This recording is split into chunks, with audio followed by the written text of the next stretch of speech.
मिल सकती है। जब आप श्लोकों को उच्चारण करते हैं तो आप उन्हें अपने दिमाग में जमा कर लेते हैं।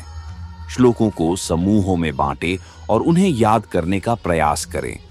गीता के श्लोकों को समूहों में बांटने से उन्हें याद करने में आसानी होती है।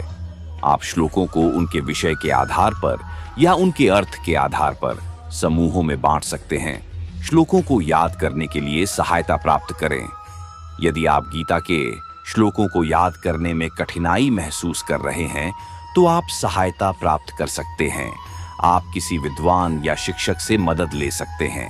आप ऑनलाइन या पुस्तकालय में उपलब्ध गीता की याददाश्त बढ़ाने वाली पुस्तकों का भी उपयोग कर सकते हैं। धर्म, इस शब्द में कर्तव्य, धार्मिकता और नैतिक कानून शामिल हैं। गीता व्यक्तिगत चुनौतियों या प्रलोभनों के सामने भी अपने धर्म का पालन करने पर जोर देती है। अध्याय 2 श्लोक 47 में कहा गया है, आपका अधिकार निर्धारित कर्तव्यों का पालन करना है, लेकिन आप कार्यों के फलों के अधिकारी नहीं हैं। यह संदेश निस्वार्थ सेवा और बड़े अच्छे के लिए कार्य करने को बढ़ावा देता है, जो धार्मिक सिद्धांतों को बनाए रखने की पवित्रता को दर्शाता है।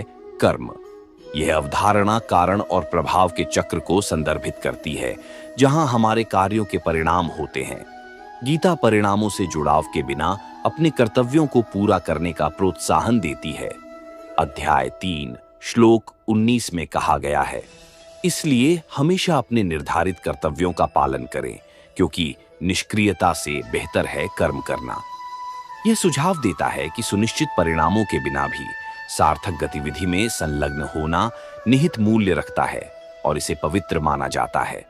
भक्ति, यह शब्द भगवान के प्रति समर्पण और प्रेम को दर्शाता है। गीता मोक्ष के मार्ग के रूप में भक्ति को बढ़ावा देती है। अध्याय 12 श्लोक 13 में कहा गया है, जो मुझ में सब कुछ और सब कुछ में मुझे देखता है, वह मुझे कभी नहीं भूलता, न ही मैं उसे भूलता हूं। यह श्लोक हर चीज में भगवान को देखने की पवित्रता को उजागर करता है, जो ईश्वर के लिए गहरे संबंध और प्रेम को बढ़ावा देता है। आत्म साक्षात्कार, यह अवधारणा स्वयं और परम सत्य के सच्चे ज्ञान को प्राप्त करने को संदर्भित करती है।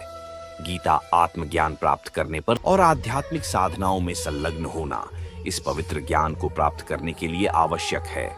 समर्पण, गीता अहंकार और आत्मिच्छा को भगवान के प्रति समर्पण करने पर जोर देती है।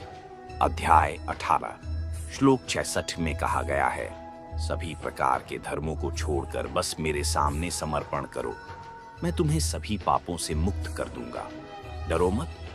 इसका तात्पर्य यह है कि एक उच्च शक्ति पर भरोसा करना और उसके सामने आत्मसमर्पण करना पवित्र माना जाता है, जो अंतिम मुक्ति और स्वतंत्रता प्रदान करता है।